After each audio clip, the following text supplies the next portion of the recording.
ലഹരി സംഘത്തിന്റെ അക്രമങ്ങൾ പതിവാകുന്ന തിരുവനന്തപുരം മാനവീയം വീഥിയിൽ ഗവൺമെന്റ് വനിതാ കോളേജ് വിദ്യാർത്ഥിനികളുടെ ലഹരി വിരുദ്ധ കൂട്ടായ്മ. NSS ക്യാമ്പിന്റെ ഭാഗമായാണ് മാനവീയം വീഥിയിൽ ലഹരിക്കെതിരെ മെഴുകുതിരി തെളിയിച്ച് വിദ്യാർത്ഥിനികളും അധ്യാപകരും പ്രതിജ്ഞയെടുത്തത്. സത്യം ലക്ഷ്യമതാകട്ടെ, ധർമ്മം പാതയതാകട്ടെ, സത്യം ലക്ഷ്യമതാകട്ടെ.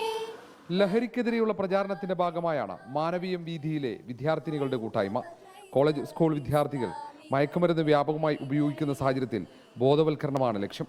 NSS ക്യാമ്പിന്റെ ഭാഗമായി ഗവൺമെന്റ് വനിതാ കോളേജിലെ 100-ലേറെ വിദ്യാർത്ഥിനികളാണ് മാനവീയത്തിൽ ഒത്തുചേർന്നത്. ഇപ്പം ഈ ഇടയ്ക്ക് നടന്ന കാര്യമൊന്നും അറിയുന്നില്ല, ക്യാമ്പിലായിരുന്നു. അല്ലാതെ നേരത്തെ നടന്ന കാര്യങ്ങളൊക്കെ അറിഞ്ഞിട്ടുണ്ട്. ലഹരി പുതുതലമുറയ്ക്ക് ഭീഷണിയാകുന്ന സാഹചര്യത്തിൽ ആശങ്കയാണ് അധ്യാപകരും പങ്കുവെക്കുന്നത്. ലഹരി എന്ന് പറയുന്നത് ഒരു പശ്ചാത്തലത്തിന്റെ ഭാഗം മാത്രമല്ലല്ലോ, സ്ഥിരം നമ്മൾ കണ്ടുകൊണ്ടിരിക്കില്ല. അത് പതുക്കെ ഇല്ലാണ്ടാവട്ടെ, അതാണ് ഒരാഗ്രഹം.